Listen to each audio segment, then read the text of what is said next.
It was supposed to be just another cold night in Moscow, a small college town in northern Idaho. But in the early hours of November 13th, 2022, four young students were brutally murdered. Inside their off-campus home, the crime shook the entire community, spreading fear among students and triggering one of the most complex investigations the United States had seen in years. Months later, the prime suspect would turn out to be someone who actually studied criminal behavior, a PhD student in criminology. This is the case of Brian Cole Berger, the killer who studied crime. That day, 5 roommates living in a student house, and the boyfriend of one of them, spent the afternoon together and even posted a picture online. They had no idea that photo would be the last one ever taken of 4 of them later that night. Kaylee and Madison, both 21 and best friends since childhood, went out to a local pub. Zena and her boyfriend Ethan, both 20, attended a fraternity party at Ethan's college. The other 2 roommates, Dylan and Bethany, also went out to enjoy the night. By 2 a.m., everyone was back home asleep or inside their rooms. On the morning of November 13th, a 911 call was made. Madison Morgan, Kaylee Gonzalez, Zena Cronin, and Ethan Chapman had been killed during the night while they slept. There were no clear signs of forced entry, and the murder weapon, a knife with a sheath, had not been publicly recovered. Zena and Ethan, who slept on the middle floor, were not found together in bed.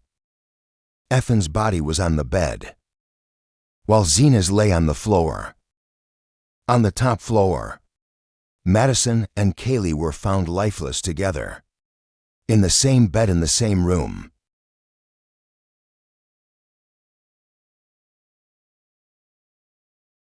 In the upstairs bedroom, police found the first clue: a beige leather knife sheath. A lab analysis revealed male DNA on the button clasp of that sheath. From the statements of the 2 surviving roommates, Dylan Morrison and Bethany Funk, investigators learned that everyone in the house was already home by around 2 a.m., but in their separate rooms until about 4 a.m. when Zena came downstairs to receive a food delivery order. After that, Bethany went to sleep and heard nothing else. But Dylan, who slept on the same floor as Zena, the middle floor, saw and heard things that became crucial to the investigation. Shortly after the food arrived, Dylan heard what sounded like Kaylee playing with her dog. Then she heard her say something like, "There's someone here." She looked outside her room, but saw nothing unusual and closed the door. When the dog kept barking, Dylan opened the door again and heard Zena softly crying in her room, along with a man's voice saying, "It's okay, I'm gonna help you." She shut the door once more, assuming it was just a minor argument between the couple. But minutes later, when the crying continued, Dylan opened her door a 3rd time and came face to face with a man dressed entirely in black, wearing a ski mask that covered his mouth and nose, leaving only his eyes and thick eyebrows visible. She described him as about 6 feet tall, athletic but not heavily built. Shocked by what she saw, she froze as the man walked toward her. To her surprise, he simply passed by, headed to the kitchen door, and left the house. Dylan snapped out of shock and locked herself inside her room.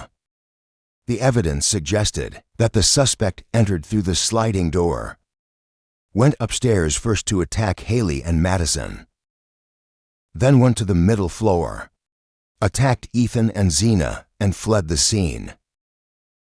Combining Dylan's statement with the physical evidence, investigators concluded that the murders occurred between 4 and 5 a.m.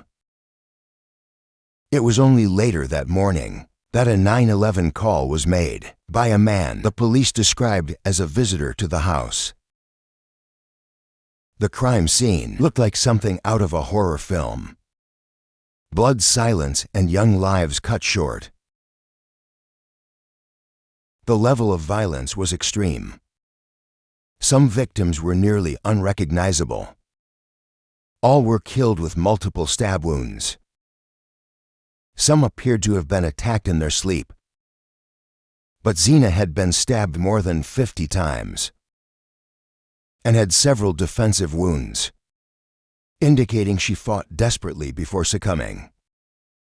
Local police, with help from the FBI and state agencies, launched a meticulous investigation. It was determined that the murder weapon was a non-serrated pointed tip knife, which was never found during forensic sweeps. Using luminol, investigators found a shoe print right outside Dylan's bedroom door, a sole pattern that didn't match any of the residents' footwear. An extensive search for security cameras in the area began, hoping to capture footage from the early morning hours of November 13th that could reveal a suspect or suspicious vehicle. Investigators discovered that starting at 3:29 a.m., a white Hyundai Elantra passed by the victim's house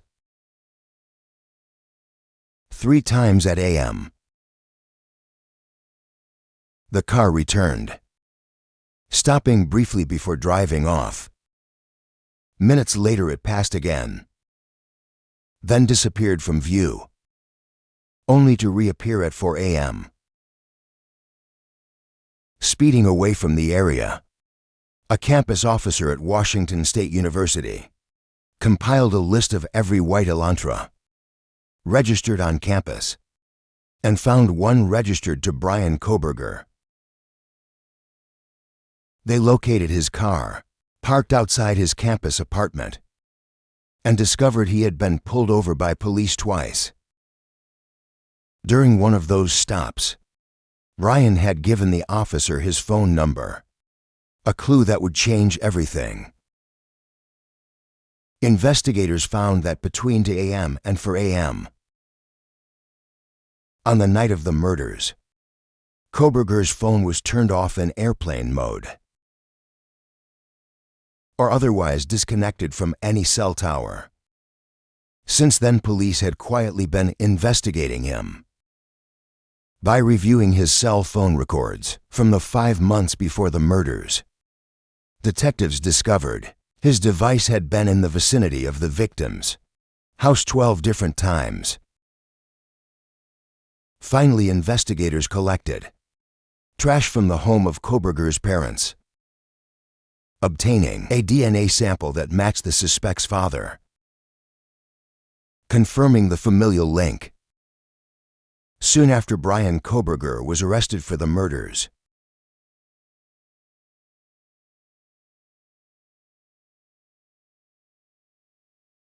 Brian Koberger was born on November 21, 1994. He was 27 at the time of the murders and had just turned 28 when he became a suspect. At university, Brian graduated in forensic psychology, a program focused on human behavior and mental processes applied within the legal system. His classmates at the Sales University reported that he showed a strong interest in murders, especially in understanding the motivations behind the criminals in the first semester of 2022. Still at the same institution, he completed a master's degree in criminal justice. During the final term, Students could choose elective courses related to their upcoming thesis topic. His former Dissels professor, Dr. Catherine Ramsland, later noted to News Nation, he had a fascination with the criminal mind, also admitting she worried that what he learned may have informed or even inspired his actions. One of the electives Brian chose was Cloud, Forensic Investigation, also known as Cyber Investigation, a subject focused on tracking and capturing criminals using modern technological resources. In May 2022, he made a post on Reddit recruiting volunteers who had previously committed crimes to anonymously answer a scientific questionnaire. The post read, "Hello. My name is Brian and I'm inviting you to participate in a research project that seeks to understand how emotions and psychological traits influence decision-making when committing a crime. Specifically, the study aims to understand the story behind your most recent crime, with an emphasis on your thoughts and feelings throughout the experience. Even if your most recent crime did not lead to a conviction, you may still participate." Among the many questions, some of them were, why did you choose that victim or target over others? Before executing your plan, how did you approach the victim or target? Please detail what you were thinking and feeling. After committing the crime, what were you thinking and feeling? Did you prepare for the crime before leaving your home? Please detail what you were thinking and feeling. At that point, did you commit the crime alone? How did you leave the scene? In the second semester of 2022, Brian began a PhD program in criminology at Washington State University, where he also worked as a teaching assistant. Looking further back into his past, it was revealed that Brian had been a withdrawn teenager who struggled with drug addiction. One of his former friends stated that he distanced himself from Brian after realizing he was using drugs and making disturbing comments about strangulation and death over time. Brian became increasingly isolated. Evidence later suggested that he had purchased the murder weapon on Amazon 8 months before the killings. On December 30th, 2022, he was arrested in Pennsylvania during the winter break. Without resistance, the student who once studied crime now found himself on the other side of it. As the accused on July 2nd, 2025, Koberger pleaded guilty to 4 counts of first-degree murder and 1 count of burglary in exchange for avoiding the death penalty. On July 23, 2025, Judge Stephen Hippler handed down the sentence for consecutive life sentences without the possibility of parole, plus 10 years for burglary. During the hearing, the victims' families gave emotional statements. Koberger remains silent even with his confession. The true motive behind the murders remains a mystery. The case of Brian Koberger left more questions than answers.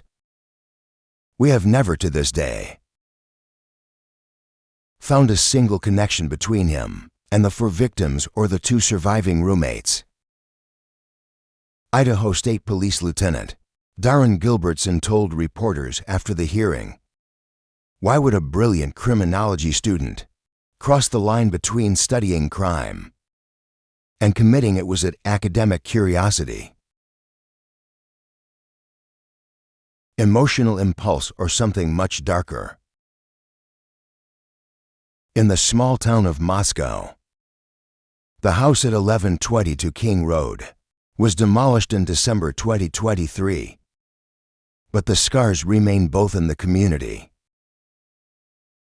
and in the minds of those still trying to understand what happened that night. For lives cut short, a killer with no clear explanation, and a story that continues to haunt the halls of the University of Idaho.